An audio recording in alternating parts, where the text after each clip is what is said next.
Baik, bismillahirrahmanirrahim. Assalamualaikum warahmatullahi wabarakatuh. Perkenalkan, kami dari kelompok 4 dari mata kuliah Basis Tata Lanjut. Di sini kami membuat sebuah sistem Alfamart, di mana sistem ini akan digunakan oleh dua user atau role, yaitu admin dan kasir, di mana dua peran ini memiliki peran yang berbeda-beda. Admin ini untuk mengolah atau memanajemen data produk dan data karyawannya, sedangkan kasir ini berperan sebagai transaksi atau dia menjual produk dari sistem ini. Bismillahirrahmanirrahim. Assalamualaikum warahmatullahi wabarakatuh. Di sini saya akan menjelaskan 10 tabel fungsi kami, yaitu adalah yang pertama, user.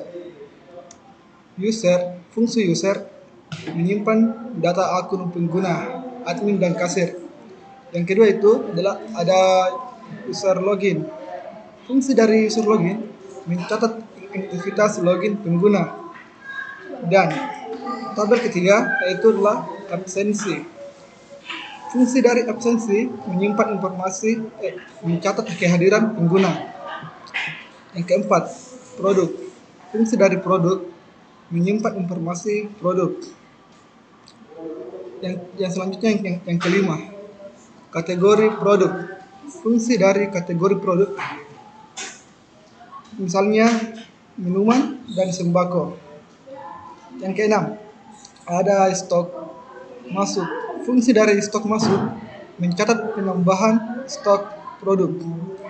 Dan ketujuh, ada transaksi. Fungsi dari transaksi mencatat transaksi pembelian. Yang kedelapan, detail transaksi. Fungsi dari detail transaksi, detail item dalam transaksi.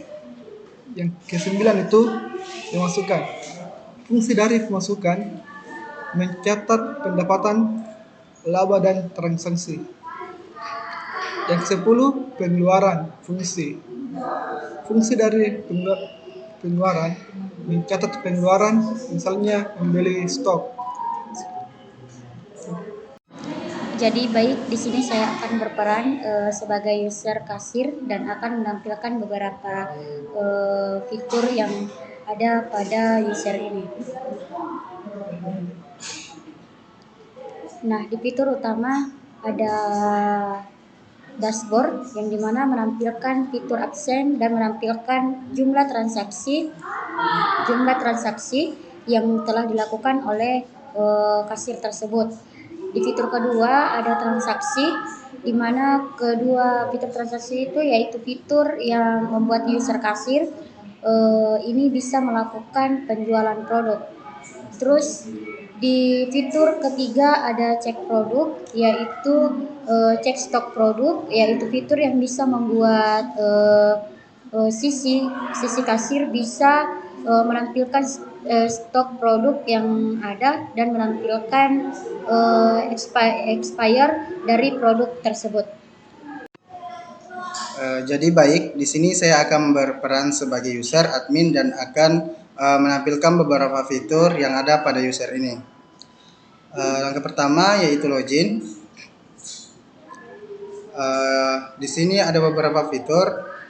Yang pertama ada bagian dashboard.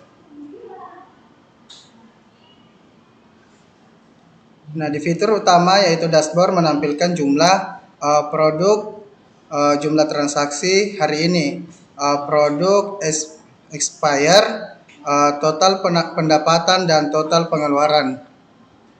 Selanjutnya ada data produk. Di sini fitur kedua yaitu data produk. Ada data admin. Admin bisa memanajemenkan data produk seperti menambah produk, mengedit produk, dan menghapus produk. Selanjutnya ada produk expire dan rekap penjualan.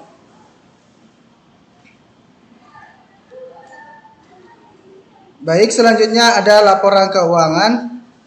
Nah, di sini bisa kita lihat laporan keuangan pada tanggal berapa dan berapa jumlah yang masuk, dan adapun deskripsi penjualan.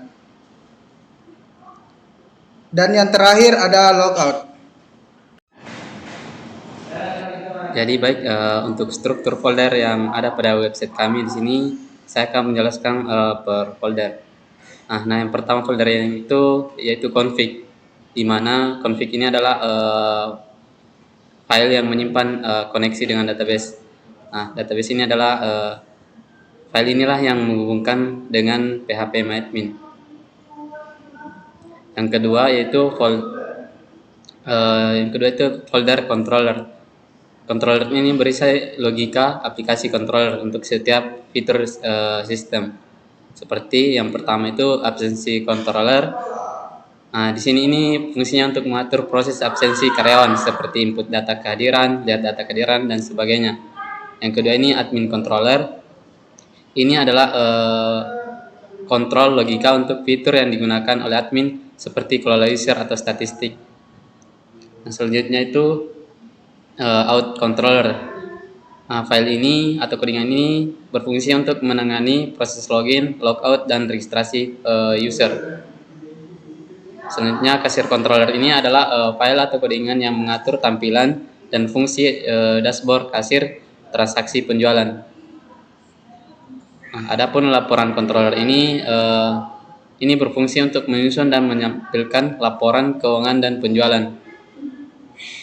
Produk controller ini adalah file yang mengatur CRUD atau truth produk seperti tambah, ubah, hapus, lihat daftar produk. Nah, selanjutnya itu ada transaksi controller. Ini untuk mengatur, logika pencatatan transaksi belanja termasuk detail barang dan total belanja. Nah, selanjutnya kita masuk ke folder model. Nah, folder model ini berisi fungsi untuk berinteraksi langsung dengan database. Jadi ini adalah logika yang mengatur proses penyimpanan, pengambilan data yang ada pada database dan sistemnya. Nah, yang pertama ini absensi. Absensi.php ini adalah query database untuk mencatat dan membaca data absensi. Nah, selanjutnya itu detail transaksi.php ini menyimpan detail tiap item pada transaksi seperti barang, jumlah, dan harga. Nah, laporan.php ini adalah file yang menghasilkan data untuk laporan seperti laporan harian, bulanan, dan penjualan. Selanjutnya itu produk.php ini berfungsi untuk mengolah data produk seperti stok, expired date, name, dan harganya. Selanjutnya transaksi.php ini adalah file yang berfungsi untuk menyimpan dan mengambil data transaksi utama. Selanjutnya user.php ini adalah file yang digunakan untuk mengolah data user, hak akses, dan autentikasi. Hasilnya kita masuk ke folder views. Di sini ada 3 folder lagi dalamnya, yaitu admin, out, dan kasir. Pertama kita masuk dulu ke folder admin. Nah, fungsi dari folder admin ini adalah tampilan dari from dari admin. Nah, seperti dashboard.php ini adalah tampilan utama admin seperti ringkasan data atau laporan detail. Misalnya laporan detail.php. Ini adalah laporan penjualan atau transaksi yang terperinci. Selanjutnya laporan keuangan .php ini adalah laporan keuangan toko seperti pemasukan dan pengeluaran.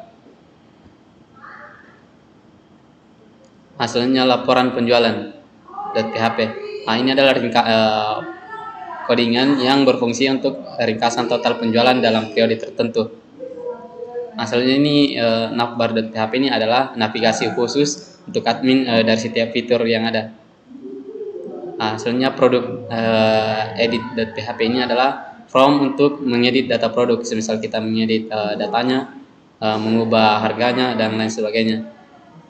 Selanjutnya produk expired ini adalah function untuk kita bisa melihat daftar produk yang mendekati atau sudah kadaluarsa. Selanjutnya produk tambah.php ini adalah from untuk menambah produk baru. Soalnya produk.php ini adalah function atau file codingan yang berfungsi untuk menampilkan semua daftar produk pada sistem. Nah, selanjutnya kita masuk ke folder out. Ini soalnya autentikasi dari login dan register yang terjadi pada indeks. Nah, jadi kita masuk ke login. Login ini adalah from login untuk semua user. Jadi admin juga di sini dan kasir juga di sini. Soalnya register ini adalah from registrasi akun baru. Ini register ini hanya digunakan untuk membuat akun kasir. Nah, selanjutnya kita masuk ke folder kasir. Sama seperti halnya admin, folder ini berfungsi untuk from dari user kasir. Yang pertama, cek produk.php ini adalah function atau codingan untuk mengecek stok produk oleh kasir. Selanjutnya dashboard.php ini adalah halaman utama kasir setelah login. Selanjutnya navbar sama seperti tadi, ini adalah navigasi khusus yang digunakan oleh kasir untuk menampilkan fitur-fitur yang ada atau menu yang ada. Selanjutnya transaksi ini adalah from dan proses pencatatan transaksi belanja. Nah, indeks ini adalah pada saat website dijalankan, ini adalah file utama yang terjalankan dan dia akan langsung masuk ke login ataupun register. Baik, mungkin itu saja presentasi dari penjelasan proyek dari website kami. Lebih dan kurangnya mohon dimaafkan. Wabillahi taufiq wal hidayah. Assalamualaikum warahmatullahi wabarakatuh.